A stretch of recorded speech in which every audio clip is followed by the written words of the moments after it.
अभी तक सनिष्ठ भक्त किस प्रकार से शुद्ध भक्त बनता है? निष्काम कर्म योग करके, फिर ज्ञान योग, फिर उसके बाद ध्यान योग, फिर भक्ति योग को प्राप्त करके, शुद्ध भक्ति को प्राप्त करके भगवान की प्राप्ति करता है।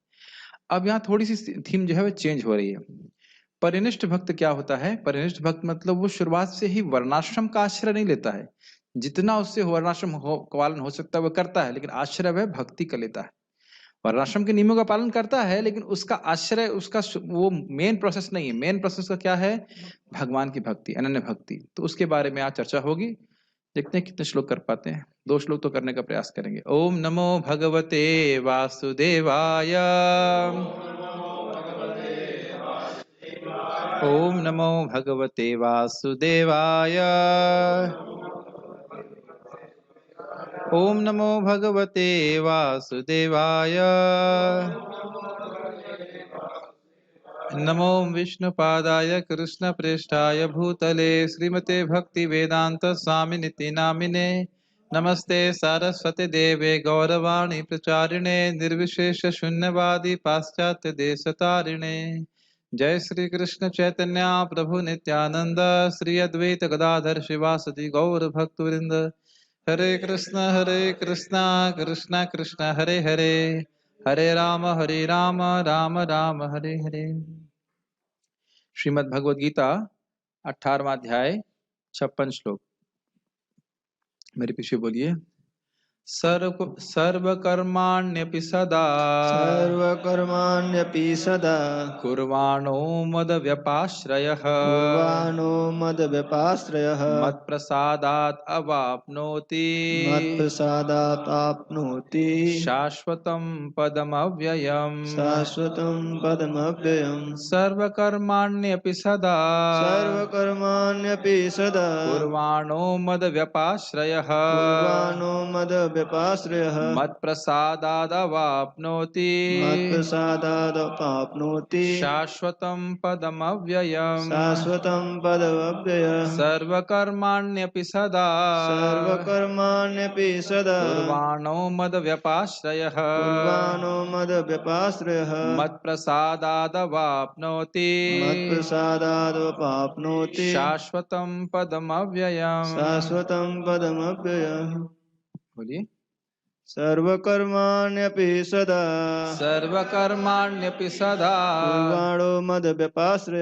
कुर्वाणो मदव्यपाश्रयः मत्प्रसादादवाप्नोति शाश्वतं पदमव्ययम्।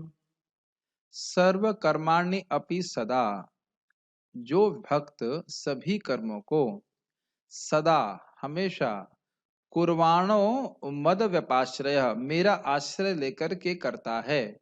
सभी कर्मों को वह भगवान को समर्पित करता है। भगवान पे मैं आश्रित हूं ये समझता है।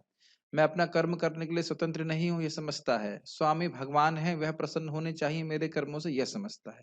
क्या बातें हैं? मैं स्वतंत्र नहीं हूं, भगवान मेरे स्वामी हैं, इन कर्मों से, सभी कर्मों से कृष्ण प्रसन्न होने चाहिए।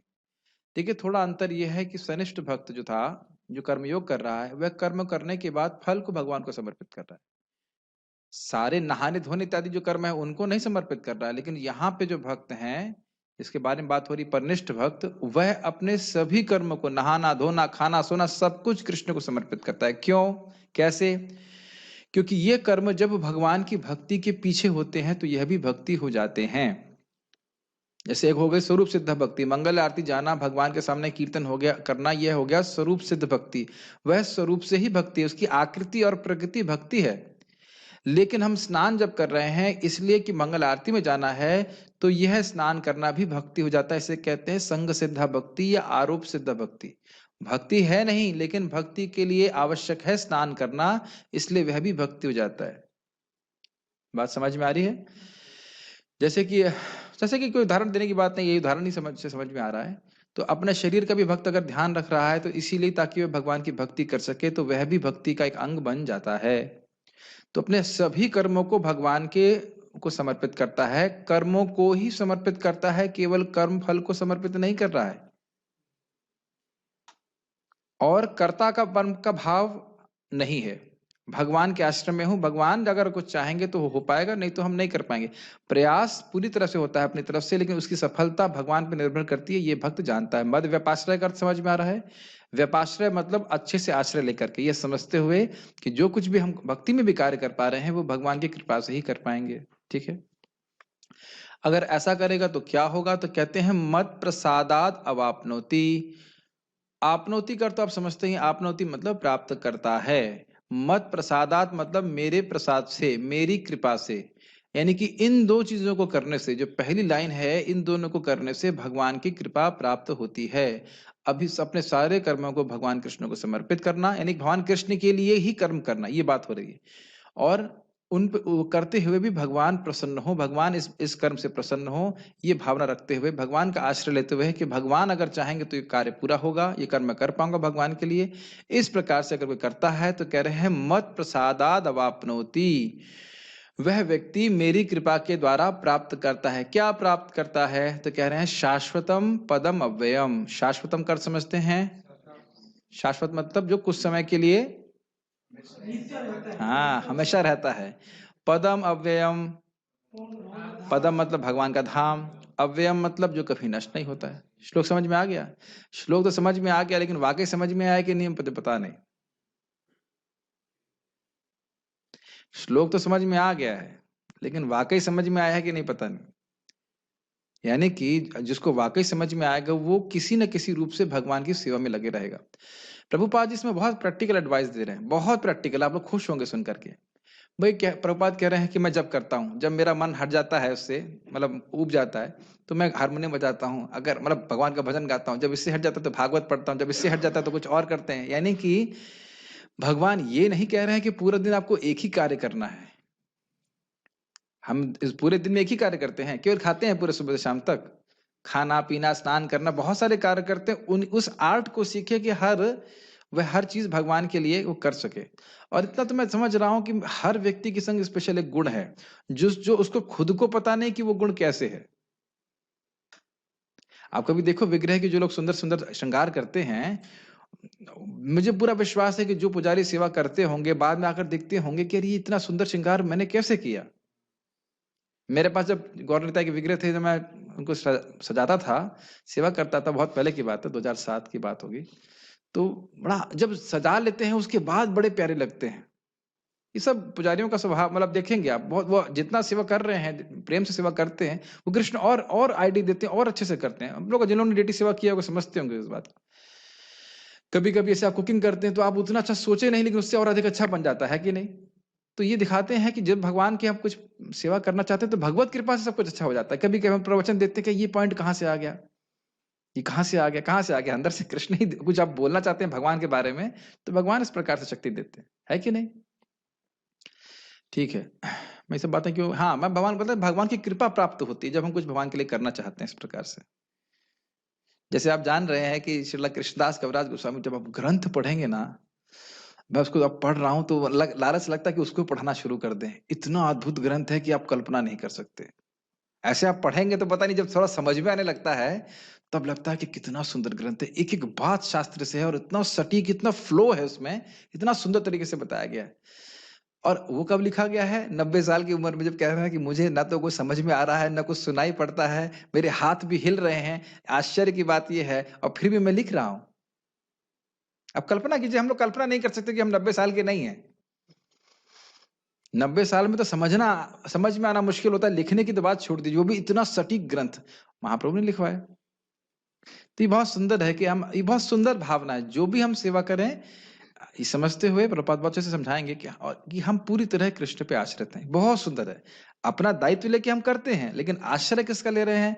कृष्ण का आश्रय। बहुत अच्छी, इसको केवल सुनना नहीं है, सीखना है, क्योंकि हर कुछ कार्य हम जो कर रहे हैं उस पर हम पूरी तरह से भगवान पे आश्रित हैं। यहाँ तक कि खाना हजम करने के संबंध में भी 15वें अध्याय में पढ़े थे कि नहीं? यस, मेरे ख्याल से 15वें अध्याय में तो आप थे ना, जब यहाँ पे हम लोग पढ़ा रहे थे, आप लोग भी थे, अभी थे, हाँ। खाना हजम करने के मामले में भी भगवान पे आश्रित हैं। अनुवाद प्रभुपाद जी का। मेरा शुद्ध भक्त मेरे संरक्षण में समस्त प्रकार के कार्यों में संलग्न रहकर भी मेरी कृपा से नित्य तथा अविनाशी धाम को प्राप्त होता है। कितनी सुंदर बात कर रहे हैं। मैं एक बात बताना भूल गया था, अपी शब्द की व्याख्या करना भूल गया था। प्रभुपाद यहाँ पे अपी कर रहे हैं। अपी का मतलब है देखने में लग रहा है कि वो सामान्य कार्य कर रहा है, तो सामान्य कार्य करते हुए, अपी करते हुए भी वह मेरी कृपा को प्राप्त करता है। ये बात समझ में, श्लोक बहुत अद्भुत है। फिर से श्लोक को देखिए, सर्व कर्माण्य अपी। अपी अब समझ में आ रहा है? अपी, जहां पे अपी और चा जाता है वो बड़ा एम्फेसाइज हो जाता है वो पॉइंट। अपी का मतलब क्या हुआ? खाना बनाते हुए अपी, मैं बार बार अपी जोड़ रहा हूं, भी मतलब भी, या क्या कह सकते हैं, और क्या काम होते हैं हम लोग, स्नान करते हुए अपी, वहां पे भी, खेती करते हुए अपी, कुछ भी, और या फिर फाइटिंग करते हुए, फाइटिंग मतलब भक्तों से नहीं, फाइटिंग मतलब यहाँ पे जैसे युद्ध करते हुए अपी। हर जगह आप अपी अपी लगा सकते हैं, मतलब इस जगत में कुछ कार्य कर रहे हैं, अगर भगवान के संबंधित हम कुछ कार्य को करते हुए हैं, कर रहे हैं, तो निश्चित रूप से वो मुक्त रहता है। अकाउंट ऑफिस की सेवा करते हुए अपी, ईंट गिनते हुए अपी, दूध उबालते हुए अपी, अब बहुत सारे जगह अपी अपी लगा सकते हैं। ये समझते कि वो कृष्ण की सेवा है, वो दिखना चाहिए। ठीक है, गीता भूषण टीका। ये सब बातें बड़ी इजी लगती हैं, लेकिन उसको जीवन में अप्लाई करें तो बहुत गंभीर है, बहुत गंभीर इंस्ट्रक्शंस है।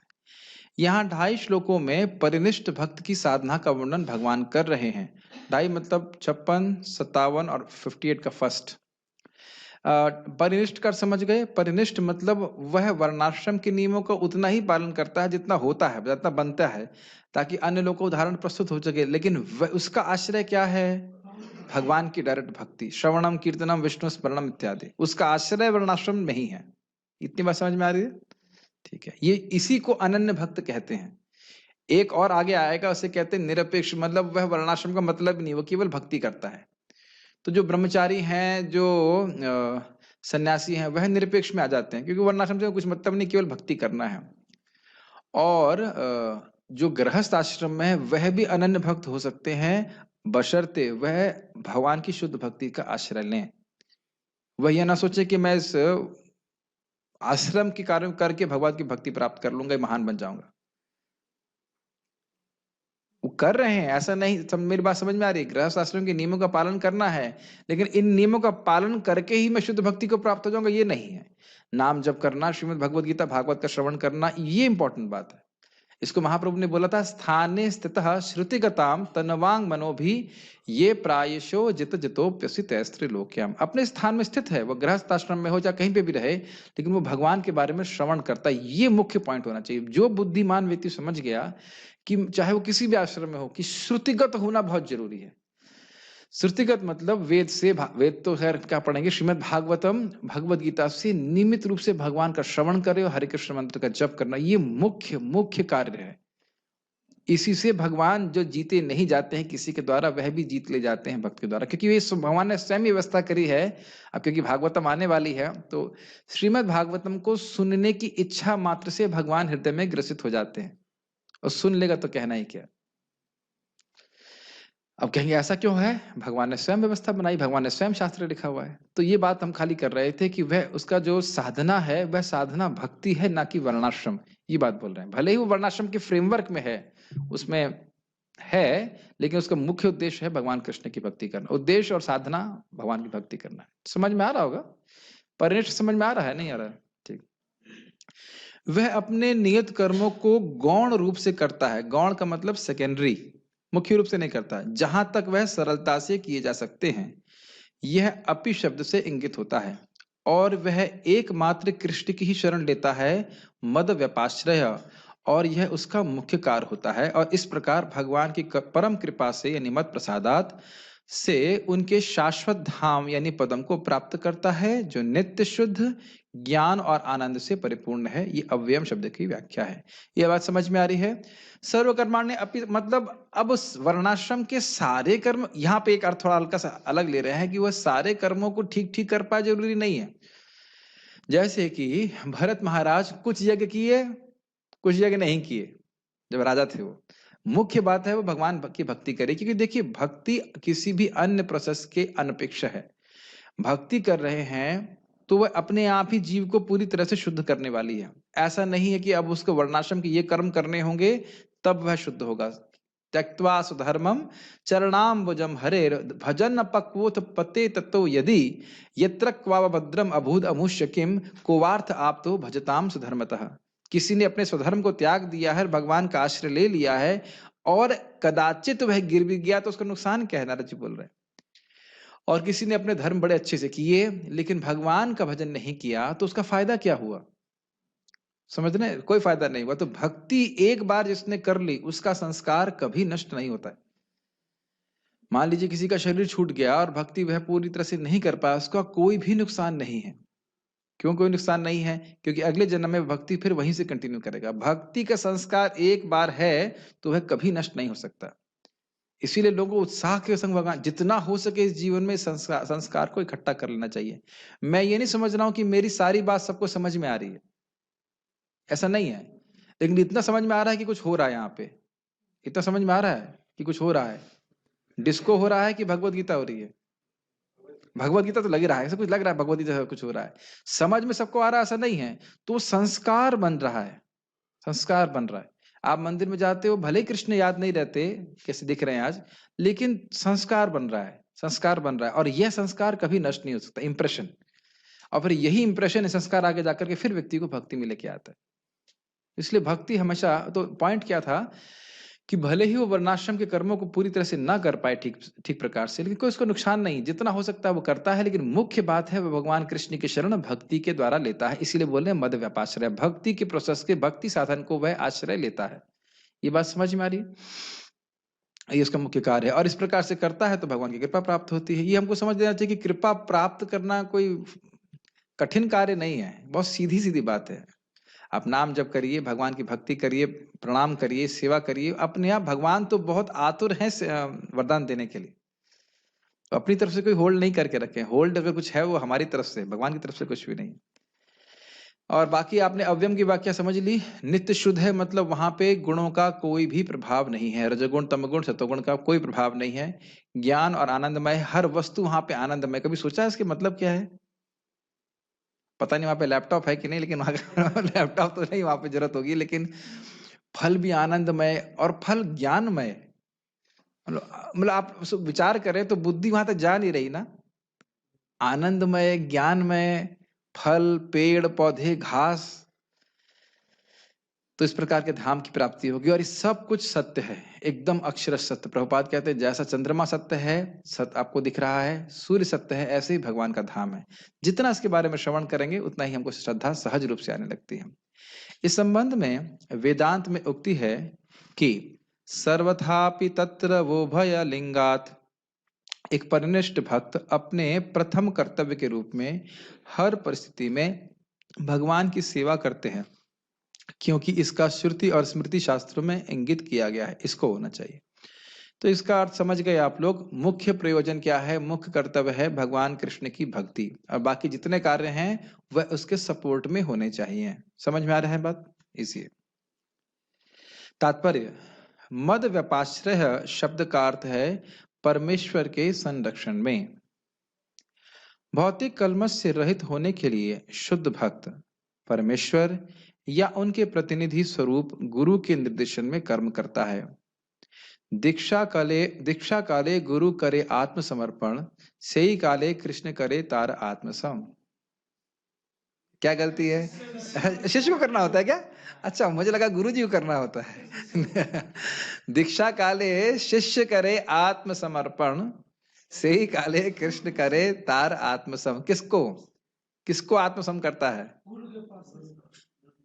किसको? दीक्षा के समय शिष्य गुरु को आत्मसमर्पण करता है। इसका अर्थ क्या है? कुछ 1500, 1000 रुपए, 2000 रुपए जमा कर देना, बस बस। हाँ, एक साथ कांग्रेगेशनल चैंटिंग नहीं। हाँ, आप बताइए प्रसन्न प्रभु क्या?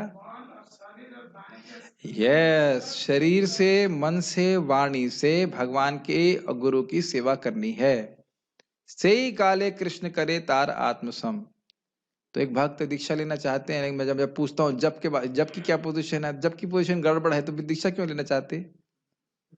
दीक्षा कोई स्विच है क्या? जब हम अभी दीक्षा के पहले जो पुरश्चर्या विधि है, मतलब कम से कम साल 2 साल 3 साल 4 साल अच्छे से भक्ति कीजिए, नहीं तो लोगों को ऐसे लगता है कि दीक्षा कुछ हमारा कुछ से इलेक्ट्रिक डिस्चार्ज होता है ना, करंट लगता है और उसके बाद वो सब कुछ हम बस शुद्ध हो जाएंगे। और उसके बाद ऐसा हमने देखा है कि एक गुरु नहीं, यहाँ उतना मजा नहीं आया है, दूसरे गुरु के पास यहाँ भी मजा नहीं आया, फिर करके 7-7 गुरु चेंज करते हैं, महान अपराध कर रहे हैं। अपने में चेंज नहीं करना चाहते हैं, गुरु जी में चेंज करना चाहते हैं। समझ रहे ना मेरी बात? ऐसा मैं थोड़ा नेगेटिव बोल रहा हूँ, लेकिन ऐसा भी होता हुआ देखा जाता है। तो समझना चाहिए कि आज्ञा पालन करने से व्यक्ति का प्रगति होती है।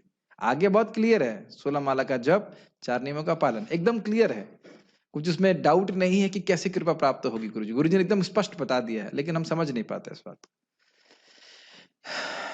अभी कल मैं प्रवचन बोलने ही वाला हूँ इंग्लिश में, और वहां प्रभुपाद स्पष्ट रूप से वही बात बोलेंगे। प्राइमरी एक्टिविटी ऑफ चैंटिंग हरे कृष्णा। आप पूरा भागवत छान लीजिए, चैतन्य चरितामृत छान लीजिए, प्रभुपाद बार बार हरे कृष्ण मंत्र पे ही एम्फसाइज कर रहे हैं। क्यों कर रहे हैं? पढ़ेंगे तो समझ में आ जाएगा, एकदम स्पष्ट समझ में आएगा। सबसे तीव्र प्रकृति हरे कृष्ण मंत्र से होती है। तो आप ये प्रवचन क्यों कर रहे हो? ताकि समझ में आ जाए। प्रवचन इसीलिए हो रहा है ताकि हम समझें कि हरे कृष्ण मंत्र हमें बड़ी गंभीरता से करना है। ये हमारी गुरु जी की प्रति सेवा है। जैसे मैंने एग्जाम्पल पहले दिया था कि माँ के गर्भ में बच्चा एकदम असहाय होता है कि नहीं, लेकिन उसको पोषण कैसे प्राप्त होता है? वो जो नाल होती है ना, माँ के शरीर से जुड़ी रहती है और बच्चे के, उसी प्रकार से जो हरे कृष्ण मंत्र है, ये गुरु जी की कृपा हमारे पर, हमारे तक लेके आता। वही कृपा है उनकी, वही कृपा है उनकी, उसको समझ नहीं पाते हम लोग और उसी में ढिलाई करते।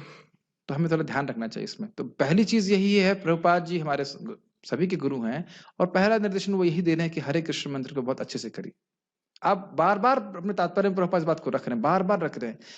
श्रील प्रभुपाद जी का संन्यास हो रहा था और उनके एक बहुत प्रिय गुरु भाई थे, उनका नाम था अकिंचन कृष्णदास बाबा जी महाराज, और उनको हरि नाम में बहुत रुचि थी और वो मृदंग बजा रहे थे और हरे कृष्ण मंत्र गा रहे थे जोर जोर से।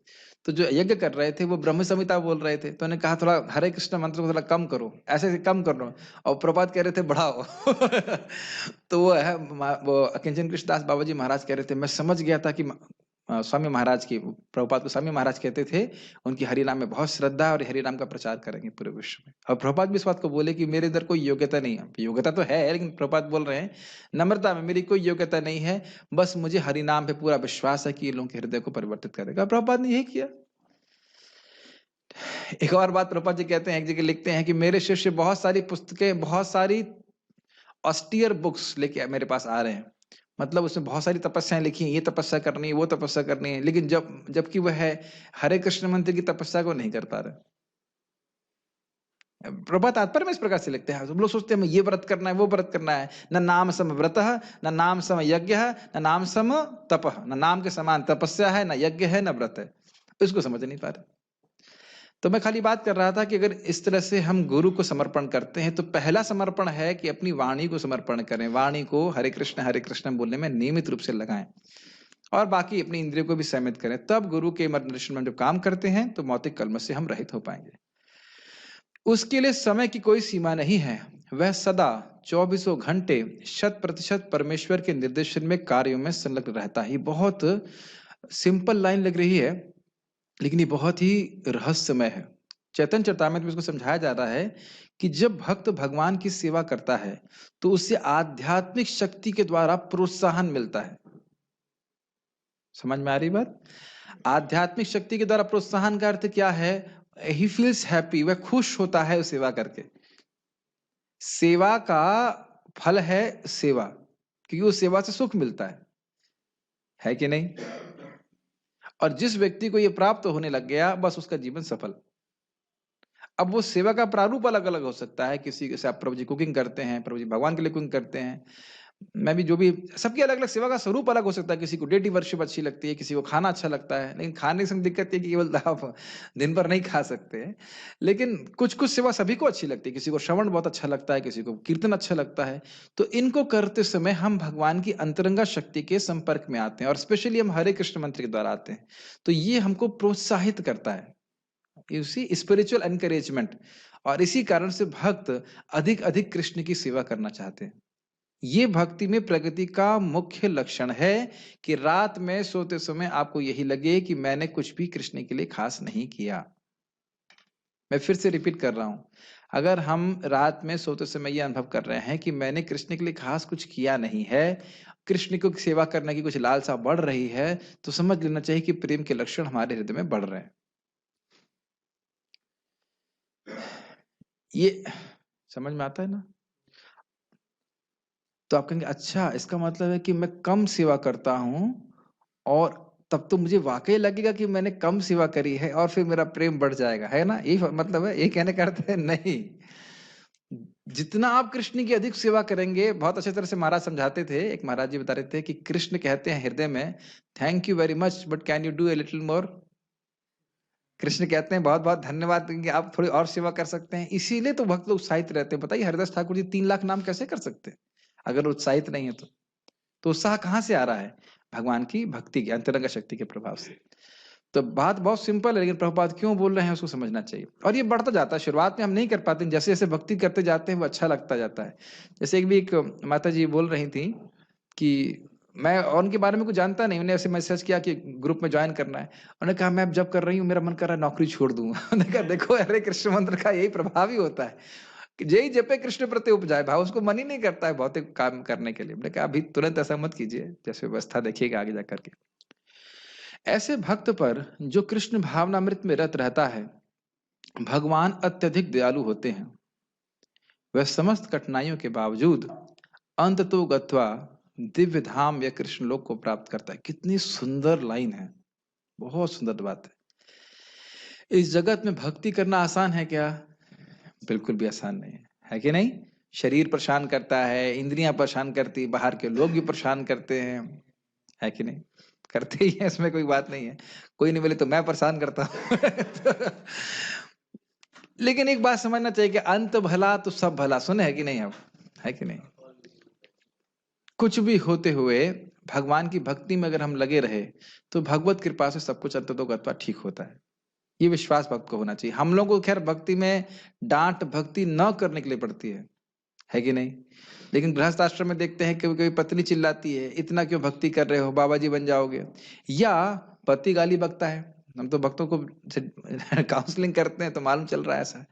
लेकिन समझे कि ये सारी अब इस व्यवस्था में कौन रखा है? भगवान ही रखे हैं। तो जो भी है, बहुत अच्छे भाग्यवान लोग होंगे कि जब पति पत्नी दोनों भक्ति कर रहे हैं तो अच्छी बात है। लेकिन ऐसा ऐसी सिचुएशन में हो जाते हैं कि जहां पे इस प्रकार से व्यवस्था हो जाती है तो भी कष्ट, जो भी कष्ट आए उसको सहन भी करते हुए अगर भगवान की भक्ति करता है तो भगवान की कृपा से वह दिव्य धाम को प्राप्त होता है। क्यों? क्योंकि भगवान देखते हैं कि इसने मेरे लिए कितना संघर्ष किया है। वो क्या कर पा रहा है वो उससे मतलब नहीं है, कितना उसने संघर्ष किया है। और भगवान स्वयं भी टेस्ट देते हैं। आप देखते हैं किसी दिन अकस्मात नींद डिस्टर्ब हो जाती है रात में, मैं ब्रह्मचारियों की बात कर रहा हूँ, हमारे बच्चे तो है नहीं रोने वाले के, तो फिर नींद कौन डिस्टर्ब करवाता है? कौन करवाता है? कृष्ण करवाते हैं। यस, कि ये अगर नींद डिस्टर्ब हो गई तो क्या ये मंगल आरती में उठेगा? और कुछ लोग क्या बोलते हैं, आज मैं रात में सो नहीं पाया तो अब मैं मंगल आरती में सोऊंगा। तो ठीक है, एग्जाम में फेल हो गए। आप लोगों को भी ऐसा अनुभव नहीं हुआ है? हम लोग का तो कोई बच्चे बच्चे है नहीं, तो वो बच्चे जिसके हों तो वो रोज ही परेशान करेंगे, वो तो अलग बात है। लेकिन जिसके नहीं भी हैं उसकी भी नींद खराब होती है।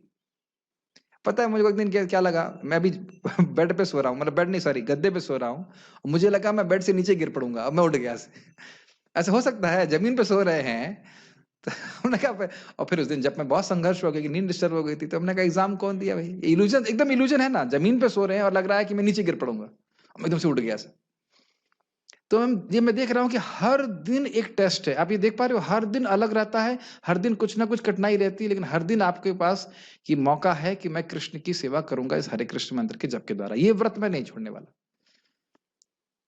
देखिए बॉटम लाइन भगवत गीता है कि हरि नाम ठीक से करना है, ये बहुत इंपॉर्टेंट समझना है। तो ये सारी कठिनाई आएंगी, सबके जीवन में कठिनाई आ रही, कठिनाई बोलने लग जाएंगे तो पूरी डायरी बन जाएगी।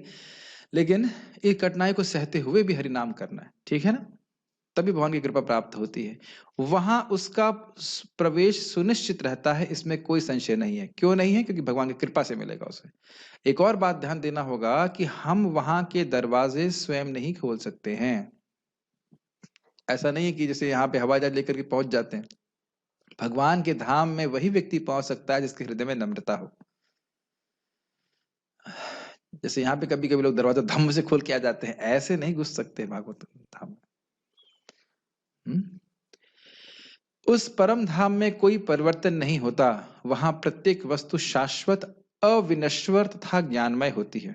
ठीक है, कोई प्रश्न है यहां तक? एक श्लोक और ले लें या थक गए आप लोग? एक ले लेते हैं। घड़ी देखना शुरू कर दो, आते हो लेट और जानने के लिए सबसे पहले देखते हो है। चलिए एक श्लोक और देखते हैं। सोना सो सकते हैं, सोना अलाउड है, डांटेंगे नहीं उसको लेकर। चेतसा सर्वकर्माणि चेतसा सर्वकर्माणि मयि सन्न्यस्य मत्परः मयि सन्न्यस्य मत्परः बुद्धियोगम् उपाश्रित्य बुद्धियोगम् उपाश्रित्य मच्चित्तः सततं भव। मच्चित्तः सततं भवः। चेतसा सर्वकर्माणि मयि सन्न्यस्य मत्परः, अपनी चेतना से, अपनी बुद्धि से सभी कर्मों को मई, मुझ में, सन्न्यस्य, समर्पित करते हुए, यानी ये सारे कर्मों का उद्देश्य कृष्ण है, कृष्ण है, इस प्रकार समर्पित करते हुए मत्परः, मत्परः मतलब मतपरायण, अपनी सभी इंद्रियों की वृत्ति को मुझ में लगाते हुए, बुद्धि योगम उपाश्रिता, इस प्रकार से बुद्धि योग के द्वारा मेरी शरण लो। कोई भक्त पूछ रहा था बुद्धि योग का अर्थ क्या है, तो यहाँ स्पष्ट है, बुद्धि योग का अर्थ क्या है? भक्ति। बुद्धि के द्वारा समझे कि मैं कौन हूँ, क्या हूँ, और फिर उसके बाद भगवान की सेवा में वो नियोजित हो। मत चित्तम सततम भवा, और इस प्रकार से अपने चित्त को मुझ में हमेशा लगाओ। चित्त को मुझ में हमेशा लगाओ का अर्थ यह नहीं है कि खाली बैठे रहो। क्या ये बोल रहे हैं भगवान? क्या ये बोल रहे हैं? जैसे हम भगवान के लिए खाना बनाते हैं तो चखी लेते हैं पहले उसमें, और क्या है ना, नमक ठीक है कि नहीं, फिर भगवान को भोग लगाते हैं ना। साफ सुथरा होकर के भोग लगाते हैं, सब कुछ व्यवस्था करते हैं। उससे क्या रहता है? हम कॉन्शियस हैं, हमारा चित्त भगवान में लगा हुआ है कि भगवान के लिए कर रहे हैं। क्या ये बात समझ में आ रही है? बस एक सिंपल सा एग्जाम्पल दे रहे हैं। ये भगवान के लिए कोई क्या कहते हैं उसको, जो अरे जो जमीन के ऊपर रंगोली रंगोली बना रहा है, तो रंगोली बना रहा है तो क्या उद्देश्य है करने का? कृष्ण सुखी हो। ये सब कृष्ण के लिए। क्या ये बातें समझ में नहीं आ रही हैं? वगैरह की सेवा तो खैर डायरेक्ट है ही। या कोई मान लीजिए रस्सी काट रहा है, अभी किसके लिए रस्सी काट रहा है? मंदिर में अगर आप सोचें तो दीपदान के लिए। तो बाहर गए, ये देखो रस्सी काट रहा है, लेकिन रस्सी काटने का उद्देश्य क्या है? यह दीप के लिए अर्पित हो रहा है। समझ रहे हैं हमारे इन सार? अच्छा, उसमें भी यह नहीं कि वो अब ऐसे मुंह उठाया, मुंह से लार निकल रही है, आके रस्सी काटना चालू कर देगा। नहीं, वो नहा के आएगा, है कि नहीं? जो माता जी आई हैं, जो भी कुछ कर रही हैं, वो नहा के आएंगी। तो सभी चीजों में व्यक्ति का चित्त वह कॉन्शियस है कि ये कर्म कृष्ण के लिए है, तो कर्म करते हुए भी वह कृष्ण को समर्पित है। समझ में आया? ठीक।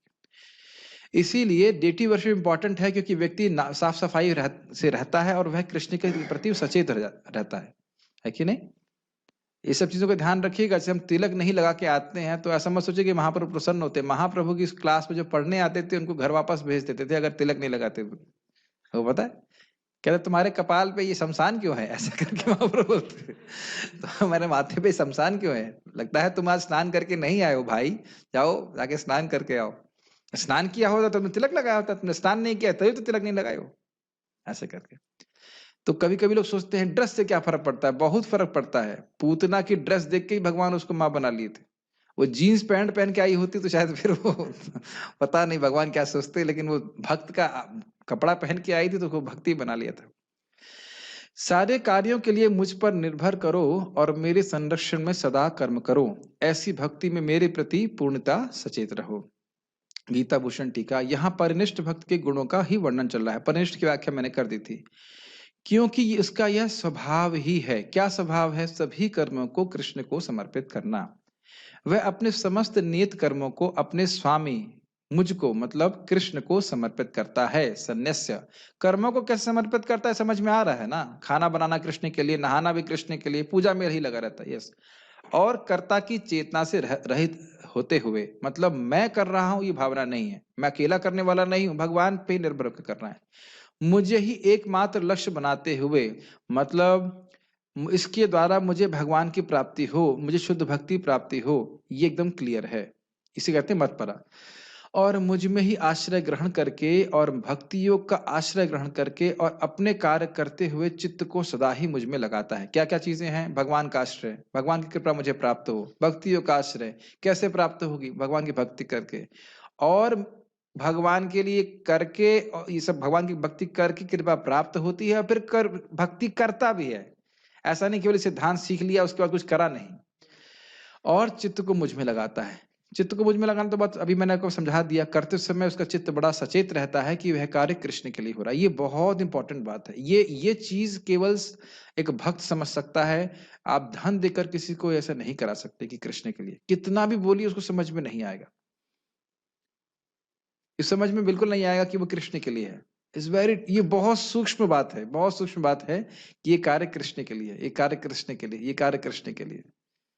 और ये क्योंकि आत्मा का स्वरूप है इसलिए बार बार शास्त्र इस बात की ट्रेनिंग दे रहा है। नहीं तो हम कुछ भी कार्य करते समय सभी चीज के लिए कर सकते हैं सिवाय कृष्ण के लिए, क्योंकि वो सब चीजें करना हमारे लिए आसान है। प्रसिद्धि के लिए कर सकते हैं, धन के लिए कर सकते हैं, लोगों को मूर्ख बनाने के लिए कर सकते हैं, धार्मिक होने का आडंबर करने के लिए कर सकते हैं। सब हमने पढ़ा है ना भगवत गीता में। राजसिक तामसिक वह करना बड़ा आसान होता है, लेकिन कृष्ण के लिए करना ये मुश्किल होता है। तो इसके लिए आसान तरीका क्या है? इसीलिए हम वैष्णवों का, गुरु का आश्रय लेते हैं, जो हमारे सामने रहते हैं और उनको प्रसन्न करने के लिए हम बड़ी आसानी से कर लेते हैं। अब भाई समझ में बात? समझ आ रहा है ना? गुरु और वैष्णव, भाई भगवान आपके, मान लीजिए आपने खाना बनाया, भगवान तो पता नहीं बोलते हैं कि नहीं बोलते, करना में तुमने बड़ा अच्छा बनाया, ऐसे बोलते हैं भगवान? सुनना तो अभी हमारे लिए सामर्थ्य नहीं है, लेकिन भक्त जरूर बोलते हैं, अरे प्रभु जी आज कढ़ी तो बहुत बढ़िया बनाई आपने। तो वो समझ, ये समझ लीजिए कि भगवान के मुख से ही है वो भगवान के मुख से ही निकला है। वैष्णवों के द्वारा हमको मालूम चलता है। जैसे एक बार मैंने पूछा था कि मुकुंदत प्रभु को, शिला प्रभुपाद जी के शिष्य, कि प्रभु जी ये तो मालूम नहीं चलता है कि भगवान की सेवा कर रहे हैं, खाना बना रहे हैं, अच्छा लग रहा है नहीं बन रहा है। तो कहना इसीलिए वैष्णव होते हैं जो हमारा कान उमेट सके कि क्या किया है तुमने, कैसे कृष्ण की सेवा करते हो। एक बार प्रभुपाद जी को प्रसाद दिया और पता नहीं किसी बच्चे को दे दिया बनाने के लिए, रोटी पूरी जला दी। तो प्रभुपाद कहते ये क्या है? उसके बोले प्रभुपाद जी प्रसाद है। हम तो कहते हैं क्या सोचते हो कृष्ण ने इसको स्वीकार किया है? तुम जली हुई रोटी कृष्ण को दोगे, कृष्ण स्वीकार करेंगे? तुम्हें समझ में आना चाहिए कृष्ण को कितने अच्छे से खिलाना चाहिए। तो ये डांट जो है ये एक वैष्णव गुरु ही देंगे, भगवान डांटने वाले नहीं। भगवान नहीं डांटते हैं, बहुत उच्चतर भक्त हो गए अब तब डांटेंगे, ऐसे शुरुआत में नहीं डांटते, चुप रहते भगवान। जैसे एक बार मुझे याद है प्रभुपाद जी की एक शिष्या ने चरणामृत में नमक मिला दिया था। जैसे मट्ठा होता है ना, उसी तरह बना करके भगवान का अभिषेक भी कर दिया। तो प्रभुपाद बहुत गुस्सा हुए, करे चरणामृत में कभी नमक नहीं मिलाया जाता। अब देख रहे हैं किस प्रकार से लोग गलती कर सकते हैं, इसलिए वैष्णव का आश्रय लेना जरूरी है। ये सब प्रभुपाद स्टोरीज में है, आप हंसेंगे लेकिन लोग इस प्रकार से कर रहे थे। ठीक है, जैसा मैंने तुम्हें पहले समझाया था इन शब्दों से, जैसे यद करोषि जो कुछ भी करते हो, यद अश्नासी जो कुछ भी खाते हो, यद जुहोसी कुछ भी यज्ञ करते हो, जुहोसी का यज्ञ, हाँ यज्ञ होता है, ददासी जो तुम दान करते हो, यद तपस्यसी जो तपस्या करते हो, कौन्तेया तत्कुरुष्व मदर्पणम वह मुझको अर्पित करते हुए करो। केवल नियत कर्म को नहीं, सभी कर्म को मुझे समर्पित करो इत्यादि। अर्थात क्रियाओं को मुझे समर्पित, ध्यान दीजिए, अर्थात क्रियाओं को मुझे समर्पित करने के बाद इन क्रियाओं को करो, न कि उन्हें करने के बाद उन्हें समर्पित करो, क्योंकि क्रियाओं को करने के बाद उन्हें समर्पित करना कर्मयोग कहलाता है। ये बहुत इंपॉर्टेंट पॉइंट है। जब हम क्रियाओं को पहले से ही समर्पित कर रहे हैं, इसका मतलब वह क्रिया ही भगवान के लिए। जब हम क्रिया का फल अर्पित कर रहे हैं तो फल भगवान के लिए, क्रिया भगवान के लिए नहीं है। जैसे मान लीजिए कोई नौकरी कर रहा है, तो ठीक है चलो नौकरी कर रहा है, बहुत सूक्ष्म बात है, नौकरी कर रहा है, नौकरी कर रहे हैं, बिजनेस कर रहे हैं, ठीक है, कुछ पैसा है भगवान की सेवा में लगा दिया, तो यह हो गया कर्मयोग। वो कर्म कृष्ण के लिए नहीं कर रहे हैं, उसका कुछ फल आया कृष्ण के लिए दे दिया। लेकिन कुछ लोग हैं कि वो नौकरी इसीलिए कर रहे हैं ताकि जो धन आए भगवान की सेवा में लगाए, तो वह कर्मयोग नहीं है, वो सीधा भक्ति है। प्रभुपाद इसको कई बार समझा चुके हैं, दोनों में अंतर समझ रहे हैं। जैसे जयानंद प्रभु टैक्सी चलाते थे और वह इसीलिए चलाते थे कि उस समय कोई डोनेशन तो आता नहीं था मंदिर में, तो उस धन का पूरा उपयोग भगवान की सेवा में होता था। तो आप यहाँ ये नहीं कह सकते वो कर्म योग कर रहे हैं, वो सीधे वो क्रिया भी भगवान को समर्पित है। Make sense? जैसे यहाँ पे गुणार्णवा प्रभु सीमेंट के बैग गिन रहे थे, तो क्या कर रहे थे? तो प्रभुपाद ने कहा, प्रभुपाद से पूछे कि बाकी लोग हरे कृष्ण कर रहे हैं और मैं सीमेंट के बैग गिन रहा हूं। तो ने कहा हाँ यह भी शुद्ध भक्ति है। समझ में आया क्यों? क्योंकि अब इस सीमेंट के बैग सीधे कृष्ण की सेवा के लिए हैं। नहीं समझ में आ रही बात? यस। तात्पर्य, जब मनुष्य कृष्ण भावनामृत में कर्म करता है तो वह संसार के स्वामी के रूप में कर्म नहीं करता। बहुत बहुत सुंदर बात है। स्वामी के रूप में जब हम कर्म करते हैं तो क्या सोचते हैं, मैं भोगने वाला हूं, ये मेरी संपत्ति है। इस प्रकार से उसे चाहिए कि वह सेवक की भांति परमेश्वर के निर्देशानुसार कर्म करे।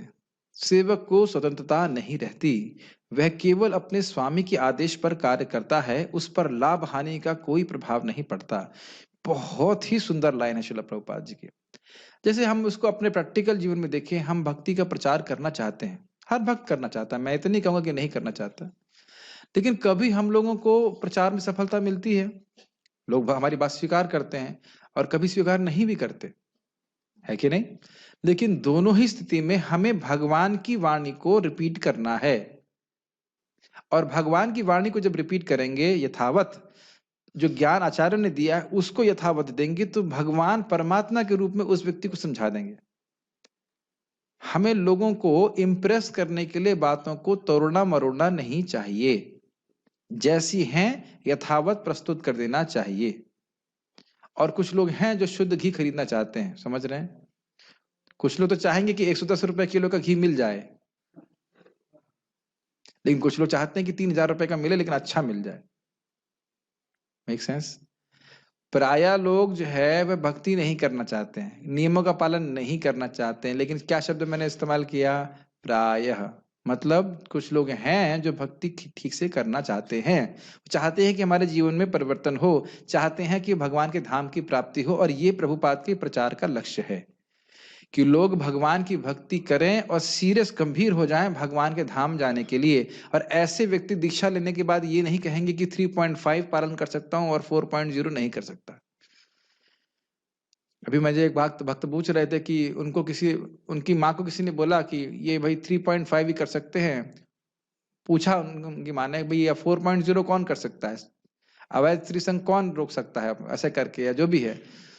तो वो जो उस व्यक्ति था उसने बोला, हाँ हाँ सही बात है, कलयुग में कौन कर सकता है, दीक्षा ले लो, बाद में देखा जाएगा। तो ये सब ठीक नहीं है। दीक्षा लेने का उद्देश्य ये है कि मेरा नाम दीक्षा की लिस्ट में आ जाए, ये नहीं है। शास्त्र क्या बोलता है, तस्मात् गुरुम प्रपद्येता जिज्ञासु श्रेयस उत्तमम। तस्मात्, जब दिखने लग जाए कि जगत दुख का घर है, मुझे दोबारा जन्म नहीं लेना है, तब दीक्षा लेने की इच्छा होनी चाहिए। तो मैं इधर भटक गया थोड़ा सा पॉइंट पे। मैं खाली बात ये बोलने वाला था कि हमें भगवान के ज्ञान को यथावत प्रस्तुत करना चाहिए, और उद्देश्य ये होना चाहिए कि लोग भगवत गीता को पढ़ करके भक्त बने, ताकि वे भगवान के धाम जा सके। ये बात मैं बोल रहा हूँ। केवल प्रचार का उद्देश्य ये नहीं है कि चेले बढ़ जाएं, मेरी बात समझ में आ रही है। उनका जीवन में परिवर्तन होना चाहिए, और वो तब होगा जब हम स्वयं उसका पालन ठीक से करेंगे, जब हम स्वयं जीवन में परिवर्तन अनुभव करेंगे। इसको हम कल इंग्लिश में और समझाने का प्रयास करेंगे, बहुत सारे पॉइंट्स हैं। वह भगवान के आदेशानुसार, एक बहुत सिंपल सी बात सोचिए कि पूरे जगत के लोग हमसे संतुष्ट हो गए और भगवान संतुष्ट नहीं हुए तो कुछ फायदा है। और अगर जगत को संतुष्ट नहीं हुआ और भगवान संतुष्ट हो गए तो बहुत फायदा है, क्योंकि भगवान बोले ना, मत प्रसादात, ध्यान देखे थे ना पिछले श्लोक में, मेरी कृपा से प्राप्त करोगे, जगत के लोगों की कृपा से प्राप्त नहीं होंगे। और आप अगर यथावत प्रस्तुत करेंगे तो निश्चित रूप से कोई ना कोई जरूर शुद्ध भक्ति को चाहने वाले लोग उसको जरूर स्वीकार करेंगे। ठीक है। वह भगवान के आदेशानुसार अपने कर्तव्य का सच्चे दिल से पालन करता है। अब कोई यह तर्क दे सकता है कि अर्जुन कृष्ण के व्यक्तिगत निर्देशानुसार कार्य कर रहे थे, लेकिन जब कृष्ण उपस्थित ना हो तो कोई किस तरह कार्य करे। कभी कभी लोग कहते हैं कि कृष्ण मेरे सामने आए तब मैं भक्ति करूंगा। अभी वहां से मतलब मंजूरी नहीं आई है। महाराज बोलते तुम्हारे लिए चिट्ठी लिखेंगे भगवान, तो चिट्ठी लिख देंगे, आप भजन कीजिए, हरे कृष्णा करिए। और वस्तुतः चिट्ठी तो है ही भगवान की, भगवान का उपदेश जो है भगवत गीता, ये भगवान का प्रेम पत्र है हमारे प्रति। इसको भगवान स्वयं ही बोलते हैं, वक्ष्यामि हित काम, या तुम्हारी हित की कामना से बोल रहा हूं। अब इतना भी होने के बाद न करे तो क्या करेंगे। इसके बाद देखिए मैंने हाईलाइट किया हुआ है, इसका कारण है, यदि कोई इस पुस्तक में दिए गए कृष्ण के निर्देश के अनुसार तथा कृष्ण के प्रतिनिधि के मार्गदर्शन में कार्य करता है तो उसका फल वैसा ही होगा। क्या अर्थ है, क्या फल होगा? जो अर्जुन को भगवान कृष्ण से साक्षात सुनने से लाभ प्राप्त हुआ, वही लाभ उस व्यक्ति को प्राप्त होगा जो श्रील प्रभुपाद की भगवत गीता को पढ़ेगा और भक्तों के मार्गदर्शन में उन क्रियाओं को, उन कर्मों को करने का अभ्यास करेगा। आप समझने कितनी बड़ी कृपा है। मान लो कृष्ण आपको सिखाते बेटा ऐसे भोग लगाओ, और प्रभुपाद जी और उनके अनुगत भक्तों हमको बताते हैं बेटा ऐसे भोग लगाओ, दोनों ही एक ही बात है। आप कल्पना कर सकते हैं कि कितना बड़ा लाभ है। समझ में आ रहा है मैं क्या कह रहा हूं? अगर महाप्रभु आपको साक्षात कहते हैं कि हरे कृष्ण जपो, और श्रीला प्रभुपाद के माध्यम से हमें मिल रहा है कि हरे कृष्ण जपो, वो एक ही बात है। प्रभुपाद जी लिखते हैं ऐसा नहीं सोचना चाहिए कि हरे कृष्ण मंत्र अभी इफेक्टिव नहीं है या उसकी शक्ति कम हो गई है। अगर हम निरपराधिक रूप से करेंगे हमें तुरंत अनुभव प्राप्त होगा। आप कहेंगे अब प्रभु जी निरपराधिक रूप से करेंगे कैसे, हमें तो अपराध हो रहा है। तो अपराध भी हो रहा है तो भी हरि नाम करते रहिए, धीरे धीरे अपराध से मुक्त होंगे, उसका अनुभव करेंगे। इस श्लोक में मत्परः शब्द अत्यंत महत्वपूर्ण है। इसीलिए मैं भक्तों को बोलता हूं कृपया भगवत गीता को समझने का प्रयास कीजिए अपने स्वयं के कल्याण के लिए, और फिर दूसरों को भी समझाने का प्रयास कीजिए।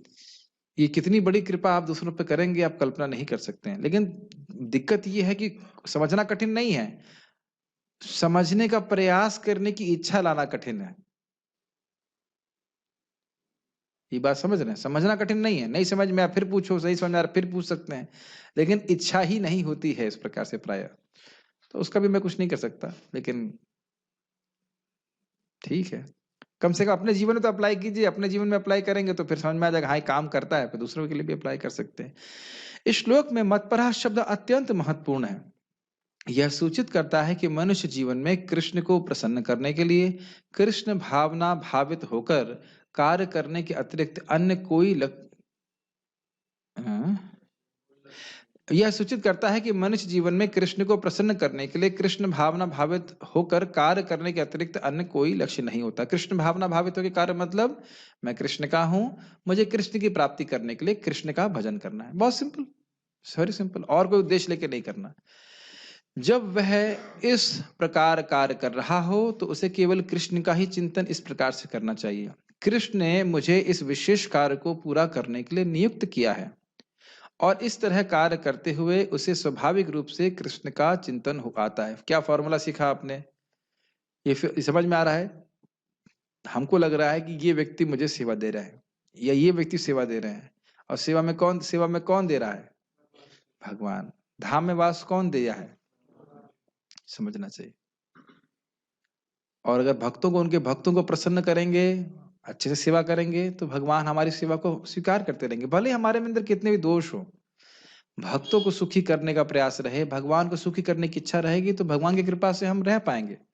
जो भक्त धाम में रह रहे हैं और अन्यथा जो बाहर भी रह रहे हैं, भक्ति कर रहे हैं, अगर ये एटीट्यूड रहे कि हमारे गुरु से प्रसन्न हो, शिक्षा गुरु प्रसन्न हो, दीक्षा गुरु प्रसन्न हो, देखिए उन दोनों में कोई अंतर नहीं है।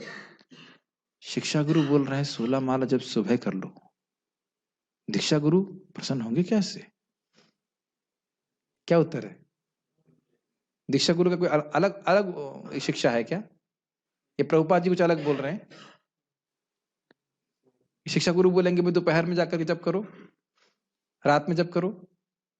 जप तो कभी भी कर सकते हैं, लेकिन 16 माला कोई वैष्णव बोलेगा कि नहीं सुबह छोड़ दो, सुबह मस्ती करो, पिक्चर देखो और रात में जाकर के 16 माला पूरा करो? कोई बोलता है ऐसा?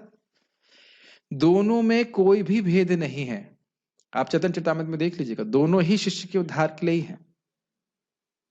प्रमाणिक होने चाहिए, दोनों बातें प्रमाणिक होनी चाहिए। ठीक है, तो मैं खाली बात ही कह रहा था कि ये सब कृष्ण की कृपा से हमको प्राप्त हो रहा है, और बड़े उत्साह से भजन करना चाहिए, बहुत उत्साह से भजन करना चाहिए।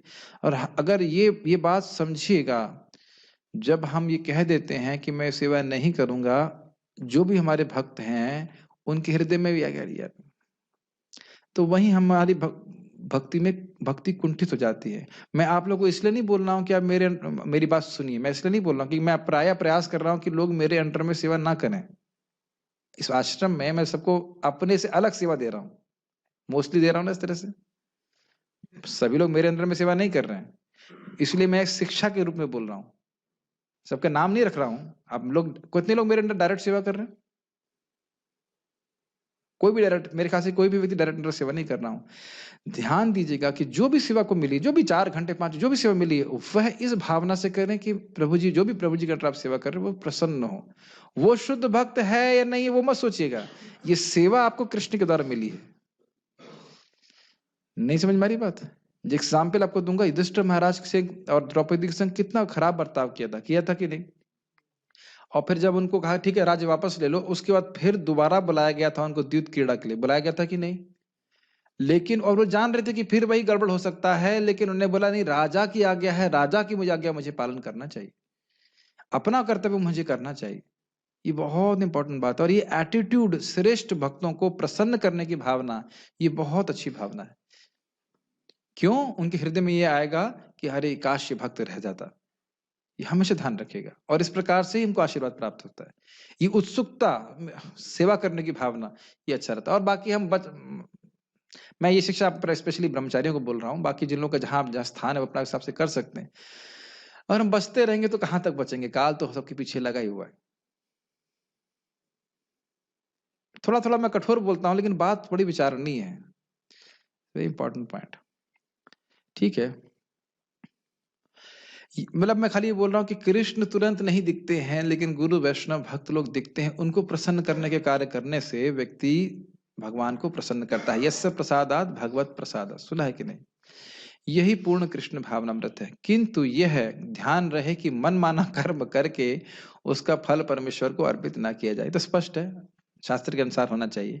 इस प्रकार का कार्य कृष्ण भावनामृत की भक्ति में नहीं आता। मनुष्य को चाहिए कि कृष्ण के आदेशानुसार कर्म करे, और वह आदेश हमको शास्त्र से मालूम चलता है। यह अत्यंत महत्वपूर्ण बात है। जैसे कि हम सिंपल सी बात है, हम लोग ये दीप दान कर रहे हैं, किसकी आज्ञा है? भगवान की आज्ञा है। कैसे मालूम चला? ब्रह्मा जी और नारद जी के संवाद से मालूम चला। और किसको मालूम चला? जो क्लास में आया। जो क्लास में नहीं आया उसे एक दिन मैंने पूछा, क्यों दीप दान करने गए थे? नहीं। ये होता है। यहाँ पे तो हैं सभी डिवोटीज हैं, एक भक्त की बात बोल रहा हूँ, नहीं आए और बस नहीं किया।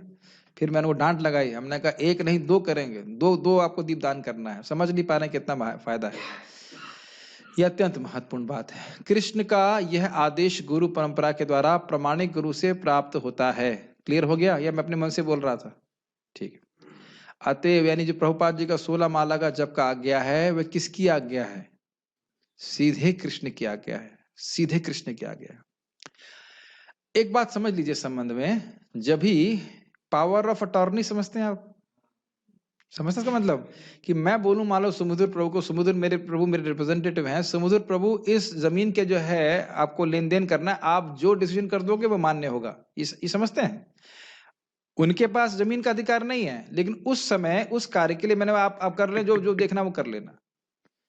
कर्णामित प्रभु को हम बोलते हैं कि नहीं, प्रभु जी आप बस अब जो आप बनाना है बना लीजिएगा। करते हैं कि नहीं? पावर अटॉर्नी दी जा रही कि नहीं? उतनी मात्रा में आपको जो जैसी सब्जी बनानी है बना लीजिए, ऐसे करते हैं कि नहीं? उसी प्रकार से प्रभुपाद जी कह रहे हैं कि प्रभुपाद जी शुद्ध भक्त हैं, उनको पावर ऑफ अटॉर्नी कृष्ण से प्राप्त है। अगर उनने बोल दिया 16 माला जब 4 नियमों का पालन भगवत प्राप्ति, तो अब वो कट नहीं सकती बात। वो एकदम हमारे लिए लक्ष्मण रेखा है ना, बिल्कुल वैसे है, प्रोटेक्शन में रहेंगे हमेशा। और वो करेंगे तो निश्चित भगवत धाम का रास्ता क्लियर है। मैं नहीं बोला, मुझे प्रभुपाद की बात पे विश्वास है। बहुत से लोगों को लाभ हुआ है, और हम देख रहे हैं इस प्रकार से लोग भगवान के धाम जा रहे हैं, कभी वृंदावन में आकर शरीर त्याग रहे हैं, इसमें कोई संदेह की बात नहीं। अतएव गुरु के आदेश को जीवन का मूल कर्तव्य समझना चाहिए। श्री गुरु चरणे रति, 16 माला हुआ नहीं तो क्या गा रहे हैं? मैं ये नहीं कह रहा हूं कि गुरु पूजा नहीं गानी चाहिए, लेकिन क्या समझे? आप मेरी बात समझ रहे हैं? क्या समझ में आया बताइए? गुरु मुख पद्म वाक्य, क्या मुख पद्म वाक्य से पहला वाक्य क्या निकला है? 16 माला करो। और उसको नहीं, मैं जो लोग कर रहे हैं मैं उनको नहीं बोल रहा हूं, जो नहीं कर रहे हैं उनकी बात कर रहा हूं। एवरीथिंग इज देयर, लेकिन मुख्य बात है हरि नाम का जप। अगर उसको हम ठीक से नहीं कर रहे हैं तो बाकी सारी चीजें, बुरा मत मानिए, खोखली सी हो जाती हैं। और हरिनाम करते हैं तो क्या होता है? भगवान का प्रेम बढ़ता है, तो हर कार्य करने में हम सचेत होते चले जाते हैं, चाहे वो वैष्णव की सेवा हो, चाहे वो प्रवचन हो, चाहे वो वगैरह की सेवा, कुछ भी हो। मुख्य emphasis is primary activity of chanting Hare Krishna. कल आप प्रभुपाद के तात्पर्य में लिखी देखेंगे। यदि किसी को प्रामाणिक गुरु प्राप्त हो जाता है और वह निर्देशानुसार कार्य करता है तो कृष्ण भावनामय जीवन की सिद्धि सुनिश्चित है। अब चित्त को कृष्ण में कैसे लगाएंगे, घबराइए मत, आज नहीं लगाएंगे, कल लगाएंगे। चित्त को कृष्ण को लगाने से कैसे हम सारी बाधाओं से मुक्त हो जाते हैं, उसकी हम व्याख्या कल करने का प्रयास करेंगे। कोई प्रश्न यहाँ पे किसी का है तो? मेरे साथ हुआ है, अक्सर होता है, पता नहीं क्या बोल रहे हैं। बहिरंग और तटस्थ शक्ति, बहिरंग शक्ति माया शक्ति है और तटस्थ शक्ति है जीवात्मा शक्ति। ठीक है, और कुछ? तुलसी के पात्र के बीच से तोड़कर ग्रहण करना उचित है। ये सब बातें हम आज के प्रश्न नहीं करेंगे। ठीक है, और कोई प्रश्न नहीं है ना? तो we shall stop here. Shrimad Bhagavad Gita की जय, श्रील प्रभुपाद की जय।